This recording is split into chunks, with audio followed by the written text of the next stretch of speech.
Buenos días, Aaron. Alfredo, ¿qué tal? Buen día. El Lobo de Reforma. Hoy es miércoles 4 de marzo, son las 8:05 de la mañana.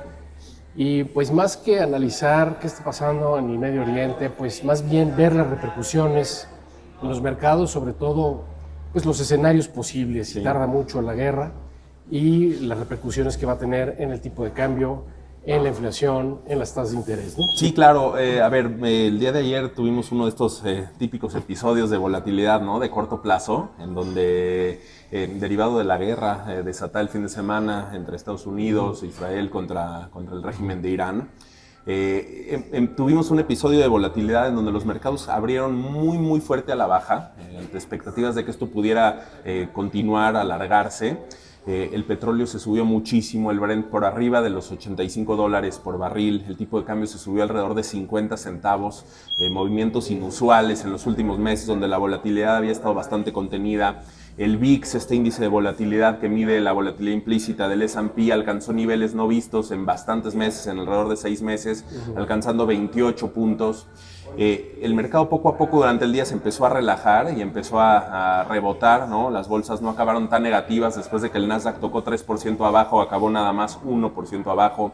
El IPC, que abrió alrededor de 5% abajo, acabó 3% abajo, ¿no? Entonces, esto pues definitivamente lo que detona es volatilidad. Nosotros muy felices por la volatilidad, porque esto pues mueve los mercados, hay más necesidad de operación, de cobertura en el mercado de capitales, en el mercado de derivados. Pero bueno, creo que todo esto ahora estará la incertidumbre y todo se va a ir moviendo conforme a qué se pueda ir logrando en cuanto a avances y pláticas para frenar esta guerra o cuánto se pudiera postergar y entonces impactará mucho más a los mercados. Y veremos sobre todo que esto va a tener consecuencias comerciales.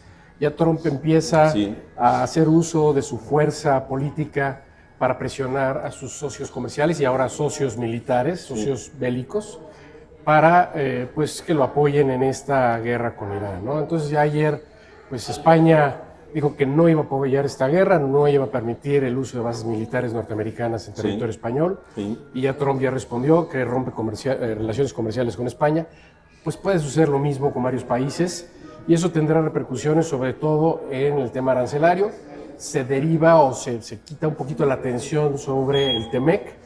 Y empieza otra vez a hablarse de una guerra que podría prolongarse.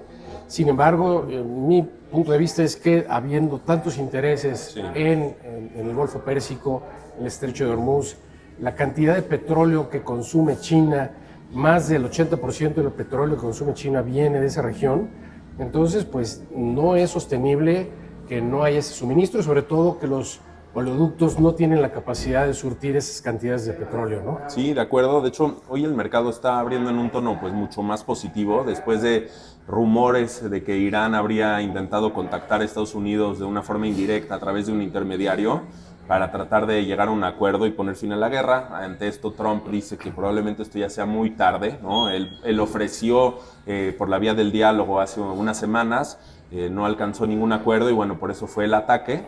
Pero bueno, pareciera que Irán quiere bajarle un poquito y eso está animando un poco más a los mercados, ¿no? Pareciendo como que hubiera una señal de luz, de esperanza para que esto pudiera frenarse, esta escalada pues bélica que estamos viviendo pues en general en toda esa parte del mundo.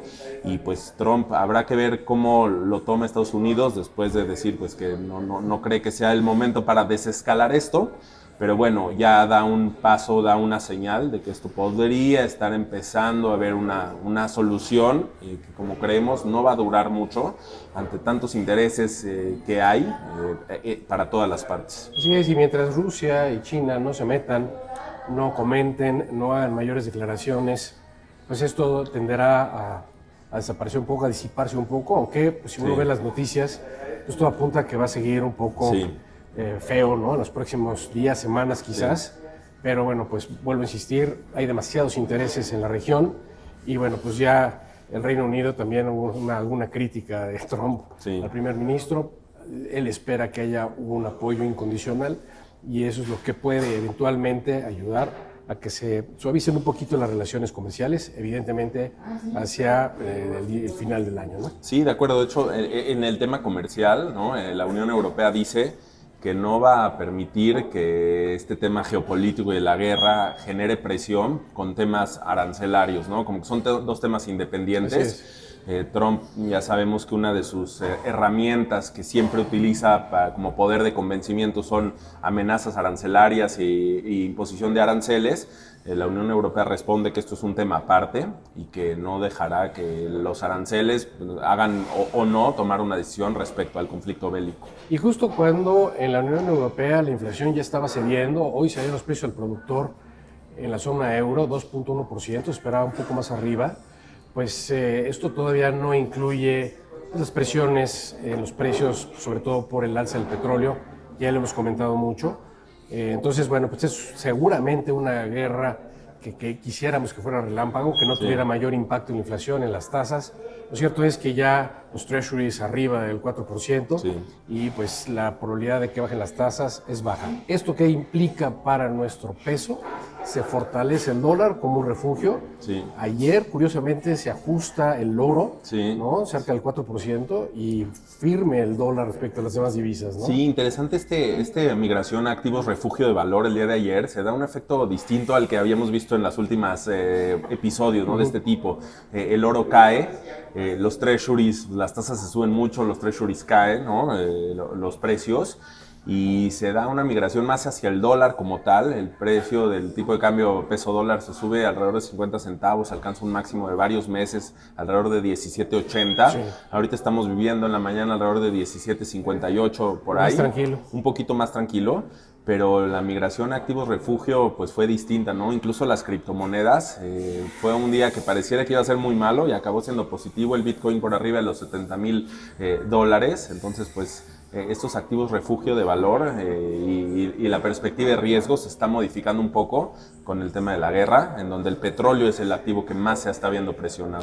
Y bueno, y el principal enemigo financiero del mercado de capitales son las tasas, y es evidente que vamos a ver ajustes precisamente por esta expectativa que las tasas no van a bajar. Ayer tuvimos un día muy importante en términos de importe operado, 34,000 millones, casi el triple de lo que operamos en un día normal, pero bueno, con gente rotando portafolios y yéndose a activos más seguros, ¿no? Sí, que tengamos volatilidad es lo que hace que se opere más y estaremos contentos. Así es, y bueno, pues ya por último, hoy salieron las cifras del ADP, ¿no? 63,000 empleos en el mes de febrero, se esperaba mucho menos de eso y recordarás que el mes pasado fueron 11,000. Entonces, bueno, pues eso habla de un mercado pues laboral resiliente en Estados Unidos. Yo creo que no va a ser un dato muy tomado en cuenta el día de hoy, pero bueno, vamos a esperar los datos del viernes, que son datos de empleo, los oficiales, los del Departamento Laboral. Entonces, bueno, pues hoy lo más importante es ver cómo se desempeña el precio del petróleo, qué tanto afecta a las tasas y evidentemente al tipo de cambio, ¿no? De acuerdo. Pues que tengas muy buen día, Rob. Igualmente. Buen día a Alfredo, todos. buen día para todos.